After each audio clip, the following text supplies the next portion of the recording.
ክፍል 9 ድርጅቱ ስራውን ለማቀላጠፍ ኮምፒውተሮች ይጠቀማሉ የሚል ነው። ለዚህ ክፍል 9 እንዴት መሙላት እንችላለን የሚል ሳምፕል ላሳያችሁ ሞክራለሁ። እስከ መጨረሻው አብራችሁን ቆዩ። ድርጅቱ ስራውን ለማቀላጠፍ ኮምፒውተር ይጠቀማሉ የሚል አዎ ደወለው ይጠቀማል ብለን ነፋና አዎ አልኩት። ድርጅቱ ኢንተርኔት ወይም ዋይፋይ ይጠቀማሉ የሚል አዎ ይጠቀማል ብለን ሚድ ኔክስት ነው። ኦኬ ድርጅቱ ማንኛውም መተግበሪያ ስራዎችን ለማከናወን ይጠቀማል ወይ? አዎ ይጠቀማል። ከዛ 9.2 ለሂሳብ አሰራር ይጠቀማል ወይ የሚል ለሂሳብ አሰራር አይጠቀምም ነው። ለምርትና አገልግሎት ግዢ የሚል እዚህ ጋር አዎ ነው። ለድርጅቱ ማስታወቂያ አዎ ይጠቀማል። በቲክቶክ በምናምን ሊያስተዋውቅ ይችላል። ለሰው ሀብት አስተዳደር እዚህ ጋር አይሆንም። ለኛም የለም ነውና የኛው ኤክስ ነው አላቸው። የኛው አዎ ብለን የኛው ደግሞ የለም እንበለውና ኔክስት እንበል። ክፍል 9.3 በድርጅት ድረገጽ ድርጅቱን የኦንላይን ግብአት ወይም ደግሞ ግብይት ለማከናወን የትኛው መተግበሪያ አይነት ይጠቀማል የሚል ስለዚህ በድርጅቱ ድረገጽ ነው የሚጠቀመው የሚል አዎ ልወለው። በፌስቡክ በቲክቶክ ኢንስታግራም ይጠቀማል የሚለው። ሌላኛው በኦንላይን ገቢዎች ሽያጭ መተግበሪያ የሚለው የኛው የለም አይጠቀምም ብለውና እዚህ ጋር ምንለው ብለው ኔክስት አልኩት። ባለፉት 12 ወራት ውስጥ በኦንላይን የተከናወኑ ጠቅላላ ሽያጭ በመቶኛ የሚል የኛው ብለውና ኔክስት አልኩት።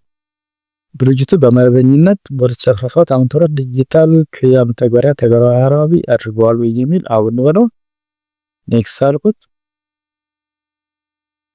በሞባይል መተግበሪያ ገንዘብ መቀበልና መክፈል እንደ ትሪብር ኤምፔሳ አዎ። በባንክ ማስተላለፊያ አዎ። በኦንላይን ግብይት ክፍያ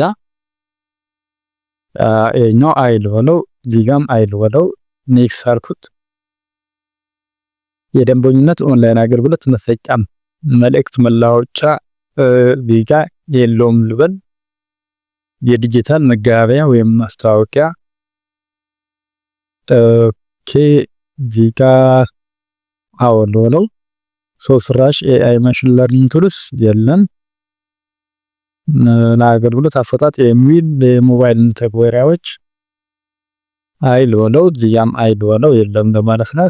ኔክስት አልኩት። ኦኬ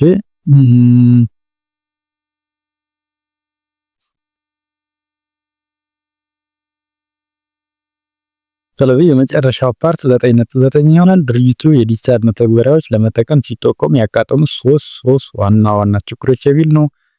አንደኛ ኢንተርኔት መቆራረጥ ሊሆን ይችላል። ኢንተርኔት መቆራረጥ ሊሆን ይችላል። የዲጂታል መተግበሪያ አጠቃቀም ችሎት ማለት ሊሆን ይችላል። እንዲሁም የዲጂታል መተግበሪያ ዋጋ ከፍተኛ ሊሆን ይችላል እንበል ነው። ለዚህ እናንተን ያገኛችሁትን መረጃ አሞልታችሁ ታልፋላችሁ። እኔ እነኚህ መርጫ ለለፍና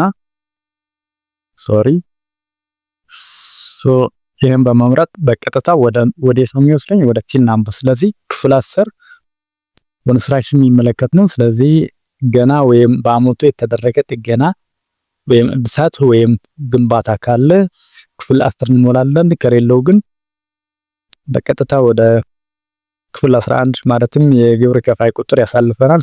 ግብር ከፋይ ቁጥር ያገኘነው ቁጥር እዚህ ጋር ሞልተን እናልፋለን ማለት ነው።